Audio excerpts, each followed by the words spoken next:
The magic school bus. Out to lunch. A magic school bus creepypasta.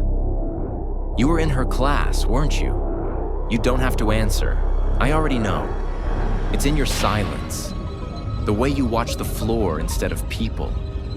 The way you never smile when someone mentions the word field trip. I was in her class too, but not the same year. No, you were in the class after mine. I had her first, Ms. Valerie Frizzle, the original. You know the one.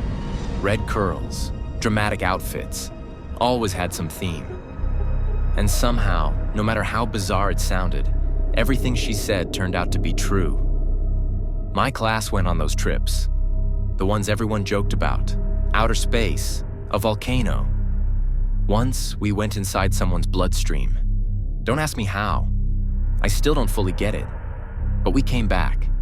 Every time. Then came the year after me. The year you were in her class. That was the year it went wrong. They told us she'd retired, moved away. Something vague, non-threatening. But I watched the news. I remember it clear as day.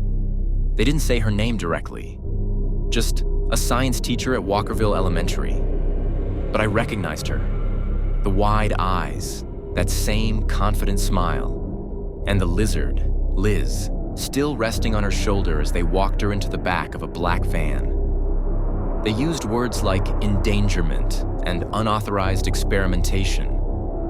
They said there'd be an investigation, but nothing ever came of it publicly. No trial, no school board statements, just silence. Then, quietly, the next year, a new teacher showed up. Your teacher, Fiona Frizzle. They told you she was just another quirky science educator. Said she was nothing like Valerie. Said she was younger, safer, easier to control. But I saw her once, just in passing. Same smile, same cadence. Same sparkle in the eyes when she said things like, "Let's make learning come alive." And I knew.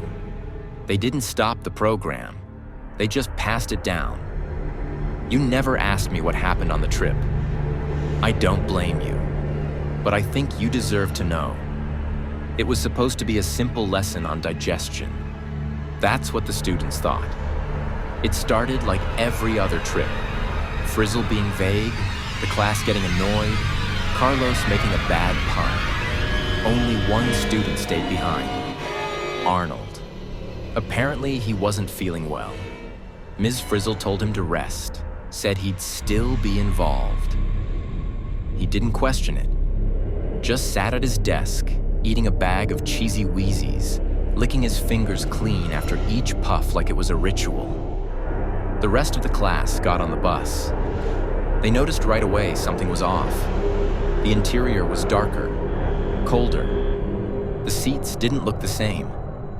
DA said it first. "We're not even leaving the parking lot." Frizzle just smiled and said, "You don't have to go far to go deep." Then she pulled the lever. Here we go!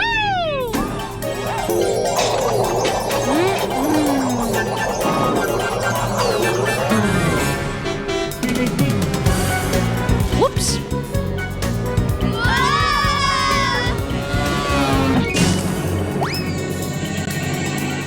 Everything went black. They woke up inside a dark, wet space. The windows were fogged. The walls around them pulsed with slow, rhythmic contractions. Something hit the windshield with a slap. Orange. Puffed, half chewed. Cheese dust clung to the wipers as they slid against the glass. DA whispered, "That's a cheese puff." Keisha was the first to ask where Arnold was. Frizzle didn't answer. Then one of them said it.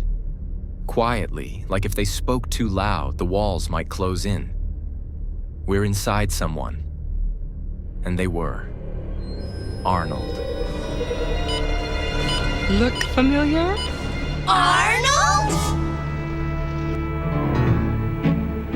Boy, it's kind of empty in here. I wonder where they went.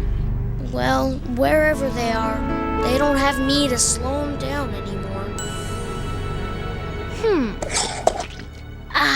Nothing like Cheesy Wheezies with a green olive chaser.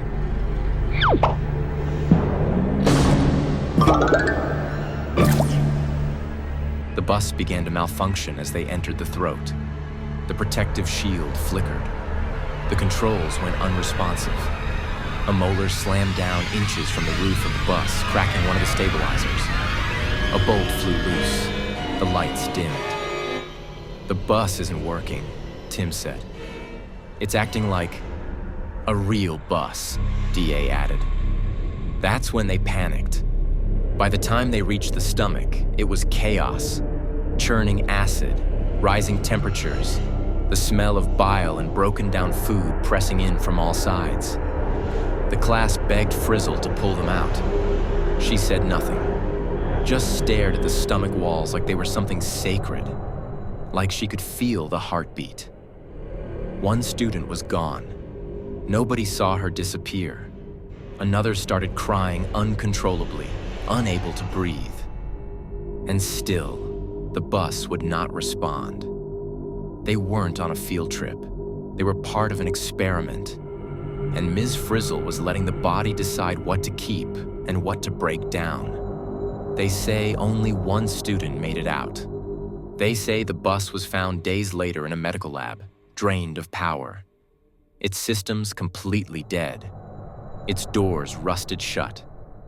And Ms. Frizzle, she was gone, arrested, buried behind layers of bureaucracy. They never mentioned her name in school again. But the program didn't die. They just changed the teacher. That's why I'm telling you this. Because you're in her class now. Fiona Frizzle. And because you said something yesterday that's been stuck in my head ever since. You said you were sick last week. Said you were resting at home. Feverish, weak. Then you smiled and said, "They visited me, the class." But you never saw them. They didn't knock. They didn't call. They just visited from the inside. Now you're here, sitting across from me. And I see it. Orange powder on your fingers. A half-empty bag of Cheesy Wheezies in your lap. And before I can say anything, you smile again. "I felt better after that," you say. Like something inside me changed. You raise your hand to your mouth. I see it. A tiny miniature school bus lodged in the dust on your fingertip. And then you lick it clean. Oh no, not again!